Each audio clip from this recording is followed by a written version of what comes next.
Baş Prokurorluğun həyata keçirdiyi tədbirlər çərçivəsində Tovuzda hüquqi maarifləndirmə və ictimai dialoqun gücləndirilməsinə yönələn silsilə görüşlər təşkil olunub, açıq qapı günü keçirilib. Çıxış edənlər prokurorluq orqanlarında həyata keçirilən islahatlar, rəqəmsallaşma prosesləri və vətəndaş məmnunluğunun artırılması istiqamətində görülən tədbirlərdən danışıblar. Bildirilib ki, elektron prokurorluq informasiya sistemi müraciətlərin daha operativ, şəffaf və səmərəli araşdırılmasına imkan yaradır.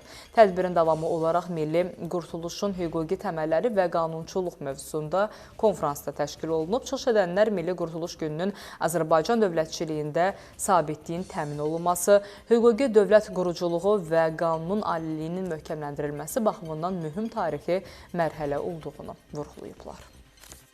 Bu tədbir milli liderin zəngin dövlətçilik irsinin təbliği, gənc nəslin vətənpərvərlik ruhunda tərbiyəsinin daha da inkişaf etdirilməsi baxımından mühüm əhəmiyyət kəsb edir. Bugün biz Ulu Öndərin dövlət və xalq qarşısında xidmətlərini bir daha xatırladıq, onun müasir dövlət quruculuğuna verdiyi dəyər və bu sahədə gördüyü işlərdən bəhs etdik.